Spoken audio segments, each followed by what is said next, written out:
Welcome to Marketplace with Charles, where dreams are turned into reality. Marketplace is brought to you by Art of Skincare. Art of Skincare, the company that brings out the beauty in you, as well as Kuwisa Lodge, situated in the deep heart of Mabalingwe Nature Reserve. I am Charles Ngobeni. On Marketplace, we empower and equip you with tools that you need to achieve your entrepreneurial dreams. Each week, we bring you insight from different experts in fields of business, from both men and women of faith. Today, we meet Professor Chika Sehoole, the Dean of the Faculty of Education at the University of Pretoria. He is also a manager, a pastor, and an author of note. Those who will be leaders in whatever field of business have to become a lifelong learners. The challenges posed to any leader to this day and age require that you be committed student of global trends. One begins to die the moment they stop learning.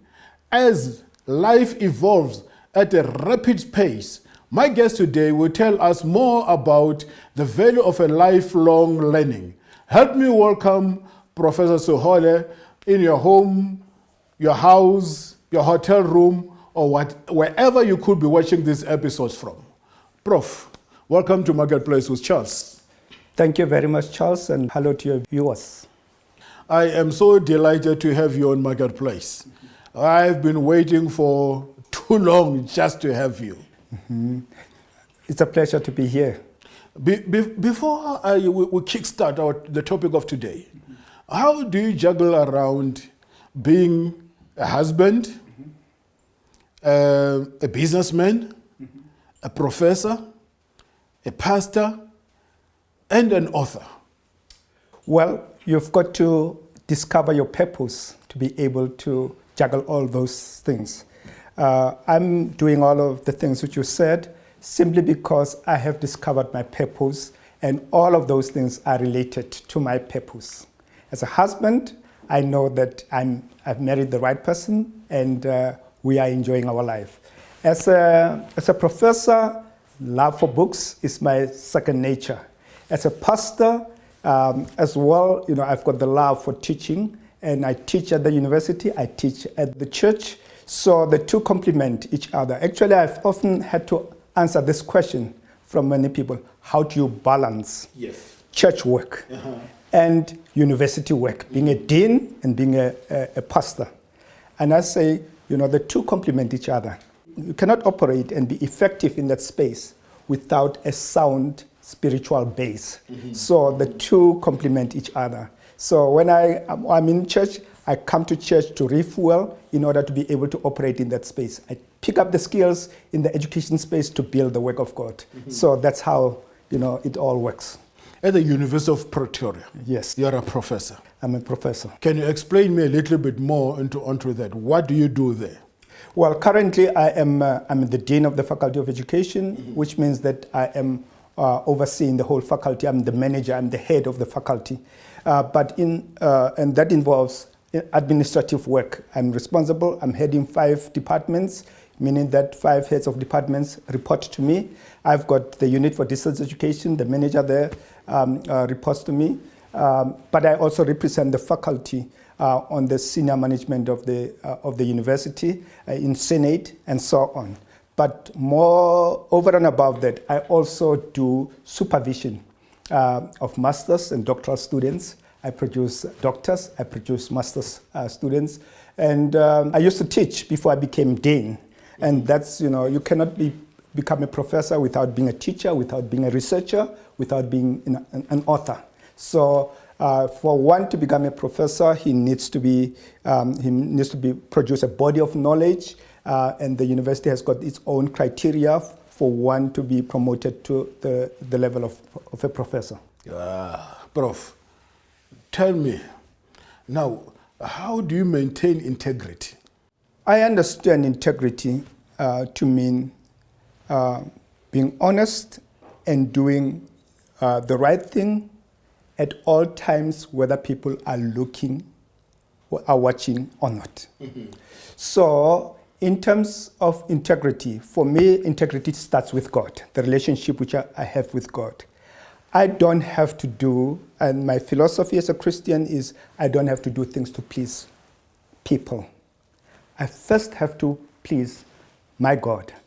And for as long as I pursue my life and I conduct myself in a way that I know it's pleasing to Him, there is no room to put your foot wrong in terms of integrity. Mm-hmm. So in the way in which I go about doing my business, I make sure that nothing which I do compromises my integrity. Wow. Nothing that I do will compromise my relationship with God. Mm-hmm. And that is something that keeps me going. We spoke about a lifelong learning in the beginning of the program. Mm-hmm. What is your understanding, or what do you mean by the culture of learning?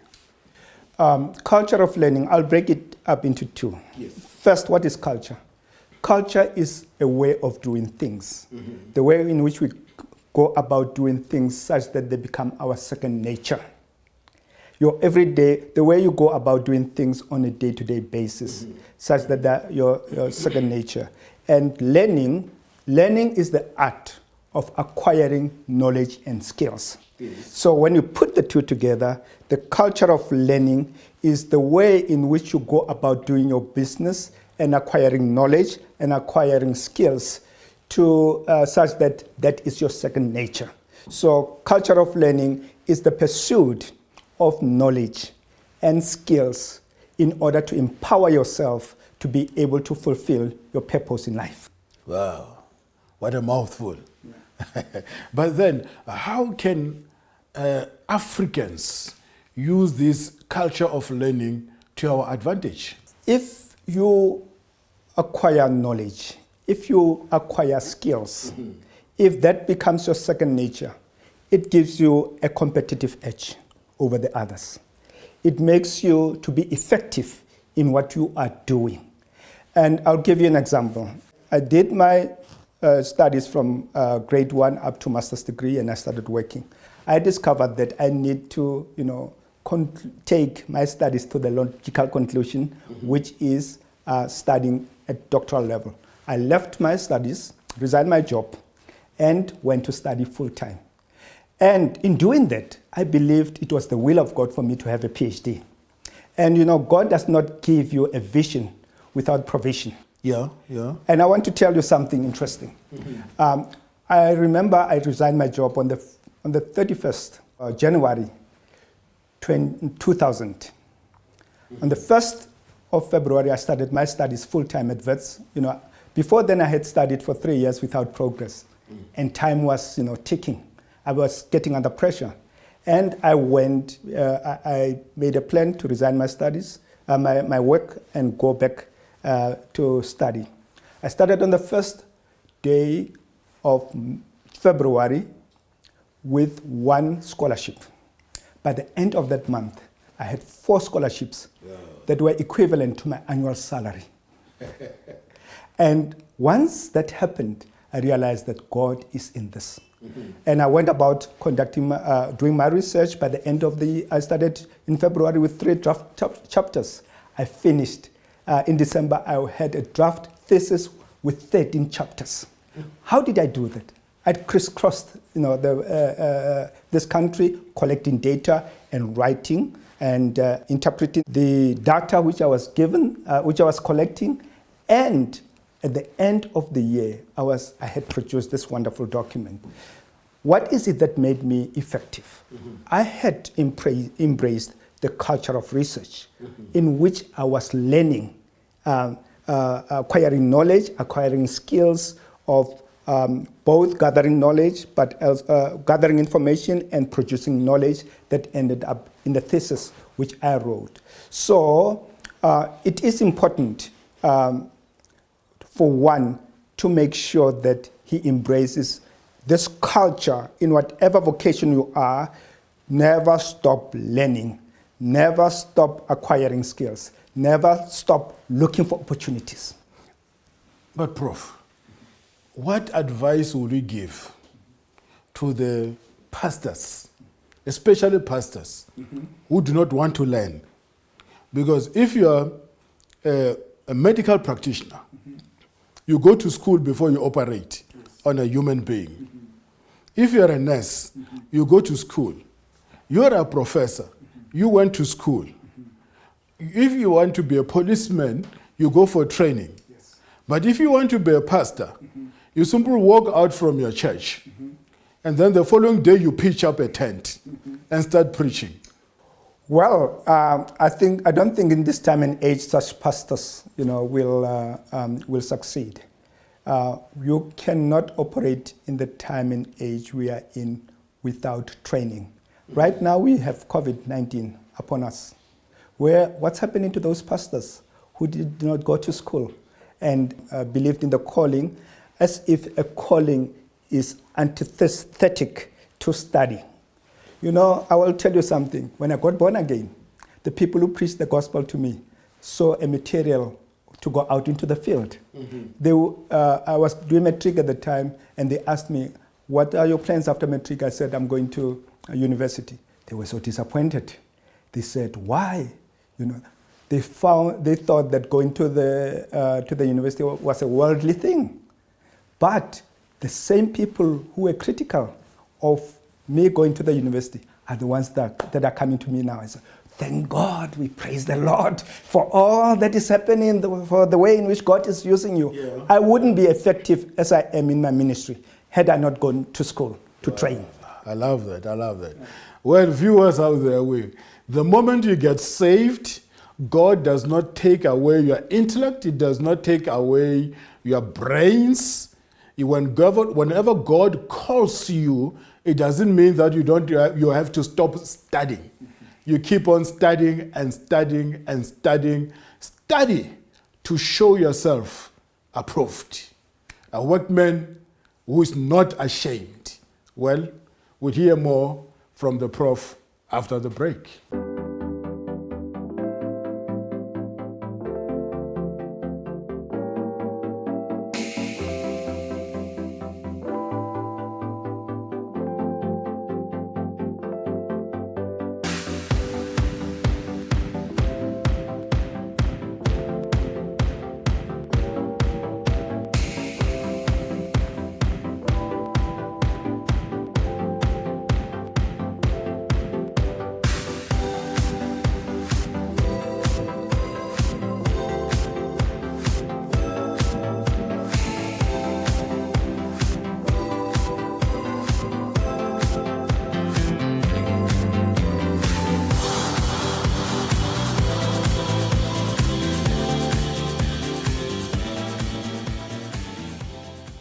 Welcome to Marketplace with Charles.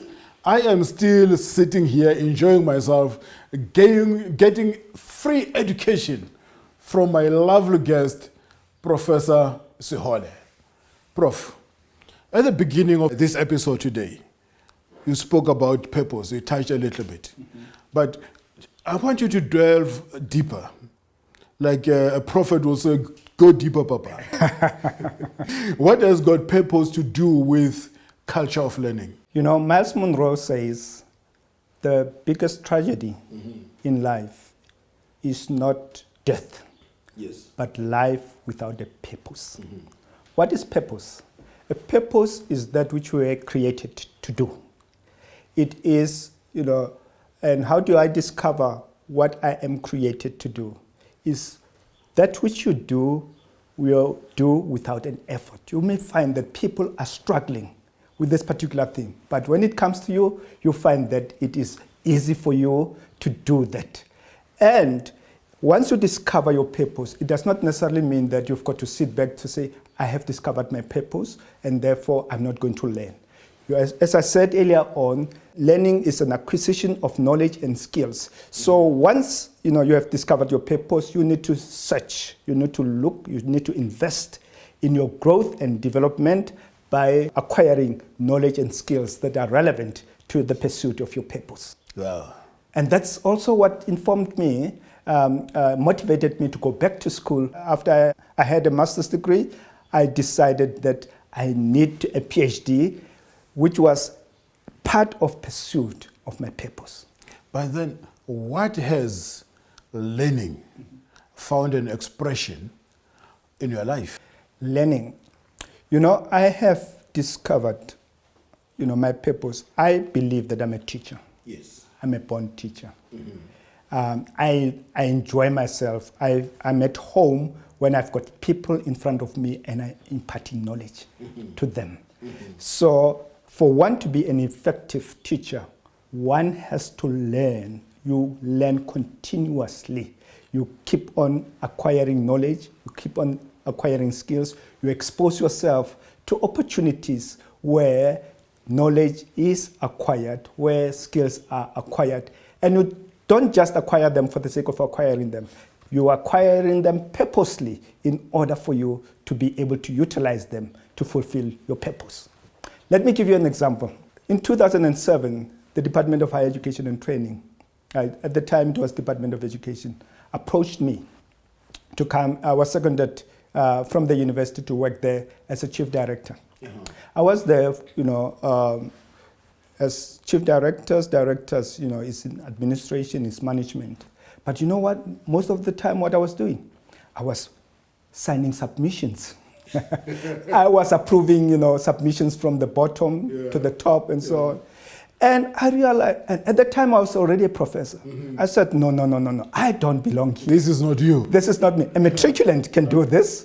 And someone, who has passed grade 8 can sign papers.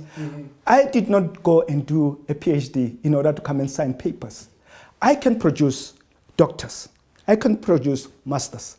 I can produce PhDs. I can produce books. I can write research articles. But many of the people who are in this building, they don't have those skills. I realized that this is not where I belong. And I decided after 3 years that I'm going back to my first love, which is teaching. People could not understand, to say, you came here from outside, you became a chief director.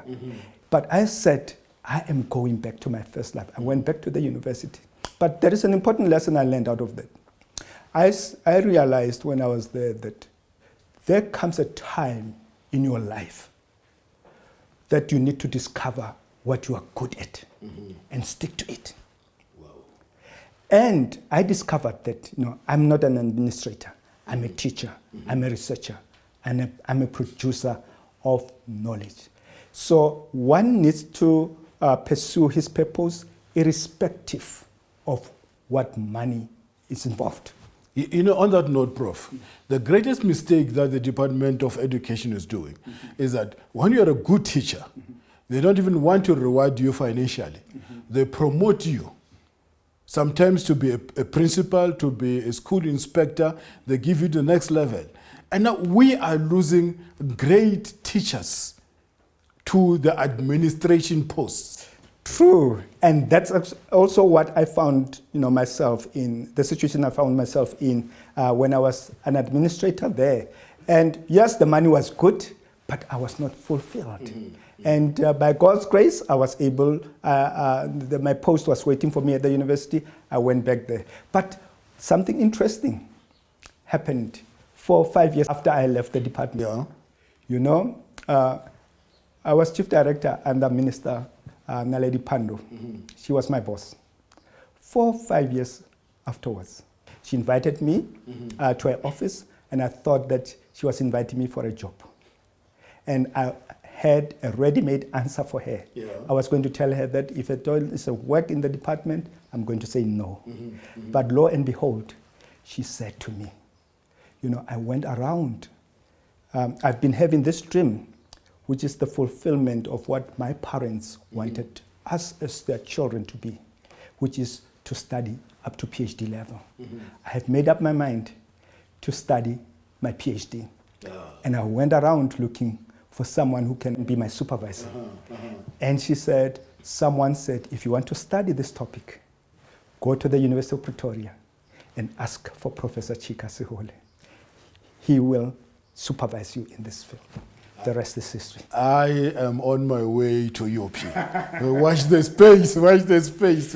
But then what exactly is a lifelong learning? Lifelong learning is pursuit of knowledge and skills to enrich yourself. And lifelong learning, find expression in 2 ways. It finds expression through, personal development, whereby you go, you expose yourself to learning, you attend workshops, you attend webinars in order to get some information that will help you to be on the move. Secondly, there is professional development that is linked to your vocation, the same way as said Minister Pando decided to do to study up to doctoral level in order to fulfill herself professionally, to develop herself professionally. So lifelong learning, it's a way of or an attitude which one adopts to say that for as long as I am in this vocation, I am going to make sure that I acquire knowledge, I become on the cutting edge. And you can only do that through exposing yourself to learning opportunities. You're a professor now. Yes. For me, that's a top notch. What more can you still learn? Well, there is a lot to learn because life is always evolving. Let's look at what's happening right now. Last year, many of us, let me talk about teachers. Many of them never thought that it would be okay for them or it's important for them to have digital literacy, digital skills. Boom, March this year, COVID was upon us. There is a lot of online learning that is taking place that is forcing many people to acquire skills that will enable them to be able to operate virtually. Churches at the moment, many of them are closed, but those that have exposed themselves to technology and the use thereof in their ministry are continuing. So one can never say that I have learned enough, I do not have time to learn, or I can no longer grow. If you stop learning, like you said at the beginning, you start dying. Wow.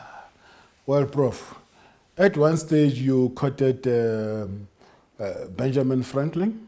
Do you still remember the quote? Yes. Do you want to cite it for my viewers and elaborate on it?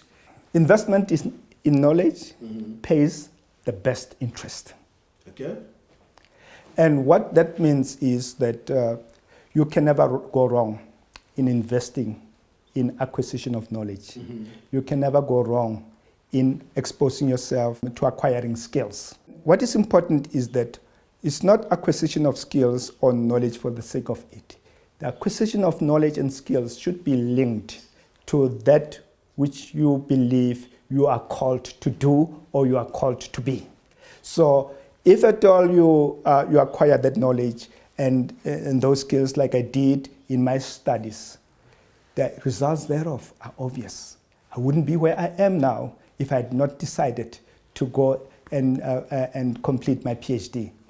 After I completed my PhD, I was spoiled for choice in terms of job opportunities. Yeah. Actually, if I may tell you, I was offered a job at one university, which I will not mention, without an interview. When they heard that my current institution has given me an offer, they said, we are giving you a position. We are not even going to start you at lecturer level, but at senior lecturer level. I turned that opportunity or that offer to be where I am today because they were offering me something that was linked to my purpose, to my passion. And your parting thoughts? My parting thoughts are that let us be lifelong learners. Let us be readers. You can never lead without reading. You can never lead without learning. Let us fulfill God's purpose for our lives by exposing ourselves to opportunities for learning. Prof, if someone wants more information, wants to get hold of you, communicate with you, whether it's regarding your materials that you have written, whether it's for the church purpose, whether it's for the university purpose, how does it do it? For those who want to study with the faculty which I'm heading, the Faculty of Education at the University of Pretoria, the Faculty of Choice, you can go to the website of the University of Pretoria, www.up.ac.za,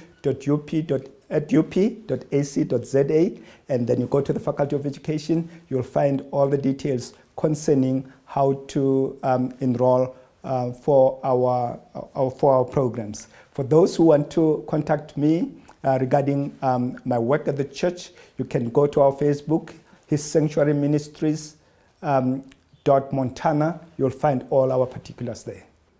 Well, viewers out there, I thought I'm educated enough, but today I've been proved wrong.